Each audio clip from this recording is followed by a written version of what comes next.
10월 7일 토요일입니다. 열왕기상 13장 11절로 19절입니다. 베델에 한 늙은 선지자가 살더니 그의 아들들이 와서 이날에 하나님의 사람이 베델에서 행한 모든 일을 그에게 말하고 또 그가 왕에게 드린 말씀도 그들이 그들의 아버지에게 말한지라. 그들의 아버지가 그들에게 이르되 그가 어느 길로 가더냐 하니 그의 아들들이 유다에서부터 온 하나님의 사람의 간 길을 보았습니다. 그가 그의 아들들에게 이르되 나를 위하여 나귀의 안장을 지우라. 그들이 나귀의 안장을 지우니 그가 타고 하나님의 사람을 뒤따라 가서 상수리 나무 아래에 앉은 것을 보고 이르되 그대가 유다에서 온 하나님의 사람이냐? 대답하되 그러하다. 그가 그 사람에게 이르되 나와 함께 집으로 가서 떡을 먹으라. 대답하되 나는 그대와 함께 돌아가지도 못하겠고 그대와 함께 들어가지도 못하겠으며 내가 이곳에서 그대와 함께 떡도 먹지 아니하고 물도 마시지 아니하리니 이는 여호와의 말씀이 내게 이르시기를 내가 거기서 떡도 먹지 말고 물도 마시지 말며 또 내가 오던 길로 되돌아가지도 말라 하셨음이로다. 그가 그 사람에게 이르되 나도 그대와 같은 선지자라. 천사가 여호와의 말씀으로 내게 이르기를 그를 내 집으로 데리고 돌아가서 그에게 떡을 먹이고 물을 마시게 하라 하였느니라 하니 이는 그 사람을 속임이라. 이에 그 사람이 그와 함께 돌아가서 그의 집에서 떡을 먹으며 물을 마시니라. 아멘. 기도하겠습니다. 하나님, 우리로 분별하여 이 땅 가운데 분별의 영으로 살아내게 하여 주옵소서. 영광을 드립니다. 예수님의 이름으로 기도드립나이다. 아멘. 솔로몬의 아들 르호보암 시대 아래 나라가 이제 쪼개지는 겁니다. 결국은 솔로몬의 우상숭배죠. 하나님은 다윗의 혈통 가운데서 계속해서 왕을 이어주겠다라고 했습니다. 그러나 단서가 있었죠. 하나님을 따를 때, 하나님께 순종할 때.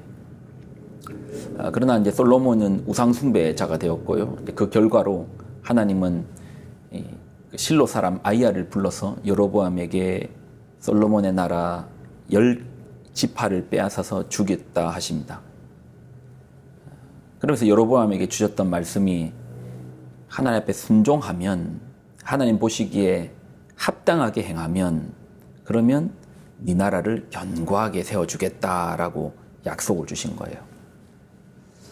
그런데 여로보암은 금세 하나님께 돌아서고 우상숭배를 합니다.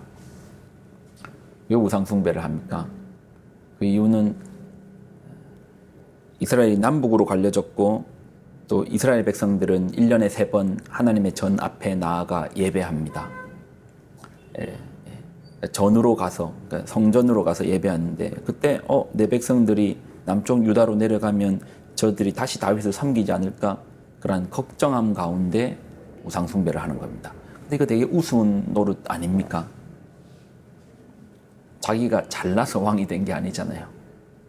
하나님께서 왕을 만들어 주셨다면, 그래서 그 말씀이 성취되었다면, 어제의 나를 하나님께서 만들어 주셨다면, 그래서 오늘의 내가 있다면, 내일의 나도 결국 오늘의 나를 지켜주셨던 하나님, 어제의 나를 지켜주셨던 하나님이 내일의 나도 지켜주실 거 아닙니까? 근데 그 하나님으로부터 도움받아 왕이 된 사람이 하나님을 배반하는, 아니 백성들로 하여금 하나님을 배반하게 만드는 우상 숭배의 길을 만들어 버린 거예요. 그래서 하나님은 당신의 종 선지자를 보내서 이를 책망합니다. 이를 책망한 내용이 어제 본문이 그거였죠. 책망합니다. 남유다에서 베델로 하나님의 선지자를 보내서, 하나님의 사람을 보내서 하나님은 이 제단이 300년 후에 요시아의 종교개혁으로 말미암아 무너질 것에 대해서 예언을 하십니다. 자, 그러면서 오늘 본문은 어떤 내용이냐면 하나님의 사람에게 하나님은 3가지를 하지 말라고 말씀하셨습니다. 자, 뭐를 하지 말라 하셨냐면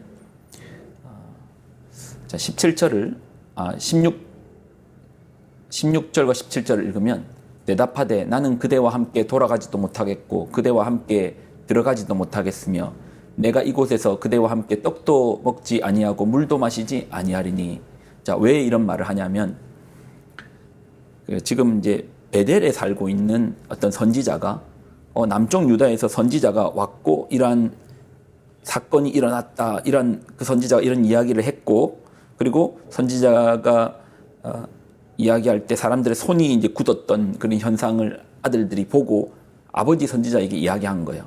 그러니 아버지가 급히 이 남쪽에서 유다에서 온 선지자를 찾아갔고, 그리고 우리 집에 가서 떡 한번 먹고 가자고.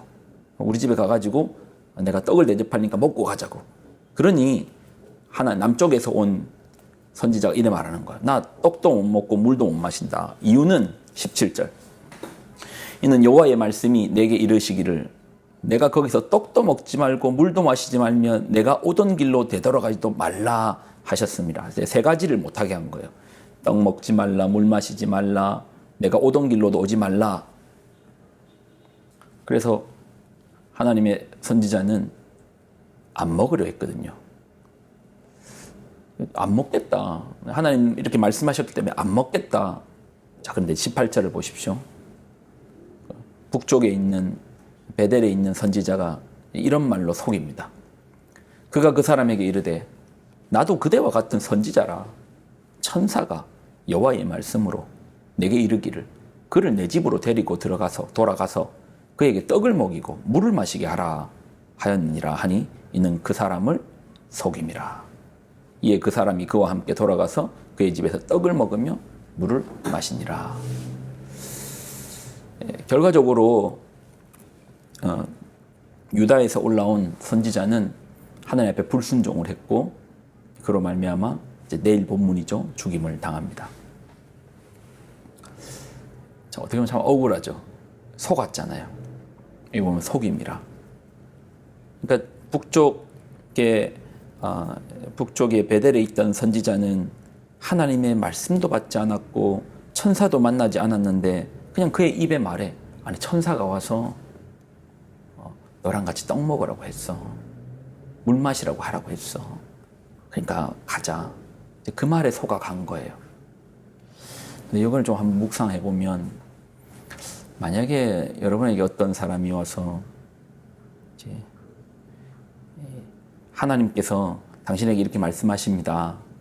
하나님이 당신에게 이렇게 하라고 하십니다. 그렇게 하면 여러분 어떠실 것 같아요? 그 말 앞에 분별을 잘 하실 수 있을 것 같습니까? 요즘 이제 유튜브가 워낙 많잖아요. 유튜브에 보면은 뭐 신비, 이적, 기적, 뭐 하나님의 역사, 막 이렇게 좀 제목이 자극적인 게 아무래도 사람들이 많이 봅니다. 근데 오늘 본문에서도 마찬가지지만 우리가 속을 수가 있습니다. 같은 하나님 말씀인데 우리가 들었다가 속을 수 있다? 그럼 어떻게 믿고 하죠? 예전에 제가 어떤 그 신학생 때 기도가 너무 부족한 거예요. 그래서 기도를 좀 더 하기 위해서 기도원을 찾았는데, 그러다가 이제 저희 집 가까이에 기도원이 있는 거예요. 그래서 이제 또 보니까 교단도 같더라고요. 그래서 그 기도원을 갔습니다. 그러니까 그러니까 그 산골짜기에 있는 기도원이 아니고 도심지에 있는 교회인데 이게 골방 마루식으로 해가지고 기도하는 그 공간이었는데, 집회를 마치고 그 목사님이 저를 잠깐 보자고 하시더라고요. 그래서 제가 갔죠. 그러니 내 목사님이 그러셔요. 자네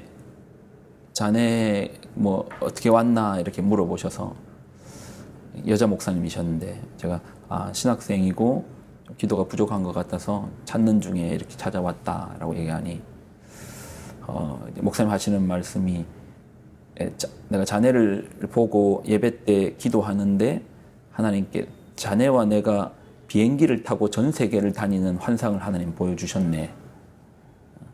그러니 여기서 훈련받고 여기서 이제 기도 훈련을 더 하고 나를 따르라 라고 얘기를 하시더라고요. 그리고 저는 안 갔습니다. 그 다음 날부터 안 갔습니다. 어떻게 분별하셨습니까? 목사님 예배가 끝나고 나서 거기 계시는 분들에게 함부로 말을 하시더라고요. 거기 그날 뭔가 PPT를 조금 잘못한 게 있었나 본데 막 함부로 하시고 말하고 이렇게 분이 나기 시작하니까 그때부터 절제를 못 하시고 막 사람들을 쏘아붙더라고요. 물론 뭐 훈련이란 차원에서 뭐 그렇게 할 수 있겠다. 근데 이거 너무 눈으로 보기에도 아닌 거예요. 그 말과 행실과 삶의 모습이 잠깐 봤지만 아닌 거예요.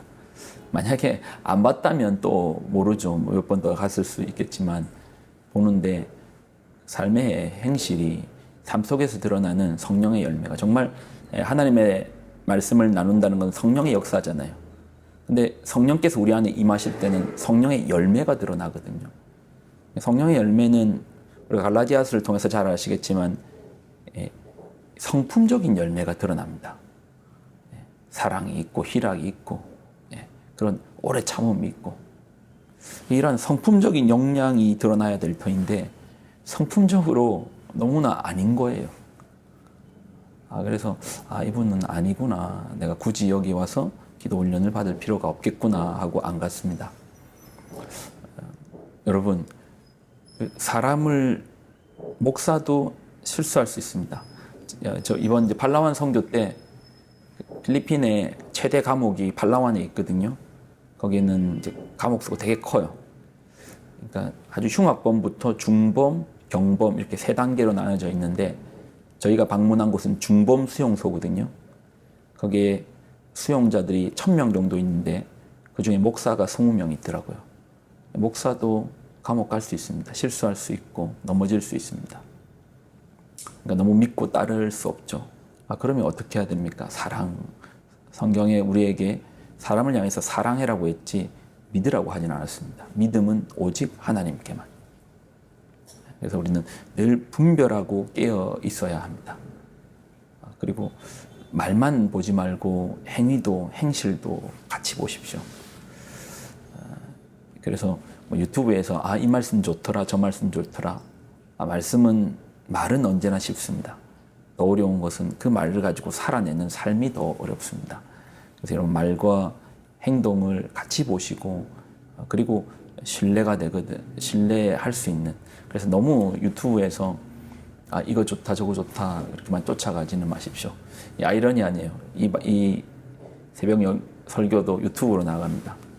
참 좋은 통로지만 그 통로를 통해서 무분별하게 들어올 수 있습니다. 그러니 언제나 우리가 분별해야 되겠죠. 오히려 홍수 때는 정작 마실 물이 없다고 하는 얘기 여러분 들어보셨죠? 홍수로 해서 뒤범벅되어 버리니까 샘물이고 뭐고 그 위에 나쁜 물이 섞여 버리니까 마실 물이 없다고 하네요. 분별이 꼭 필요합니다. 오늘 하나님의 사람이 거짓 선지자로 말미암아 이렇게 안타깝게 죽음을 바라보면서 우리도 분별의 영으로서 바라보기를 소망합니다. 사람을 믿지 마십시오. 교회가 꼭 불신을 가리키는 거 아닙니다. 불신을 가리키는 게 아니고 사람은 사랑의 대상이고 오직 하나님을 믿고 신뢰하고 하나님을 믿으십시오. 끝까지 하나님을 의지하고 사람을 끝까지 사랑할 수 있는 인내를 달라고 기도합시다. 기도하겠습니다. 하나님, 우리에게 분별의 영을 허락하여 주옵소서. 시대가 더욱더 어두워지는 이때 거짓 선지자가 있을 것이다. 주님 말씀하여 주셨습니다. 그러니 이럴수록 더욱더 분별하여 우리가 속지 않게 하여 주시고 그의 삶과 말과 그의 행동과 그의 그 전하는 메시지를 같이 보아서 우리가 분별하는 영을 주옵소서. 영광을 드립니다. 예수님의 이름으로 기도드립나이다. 아멘.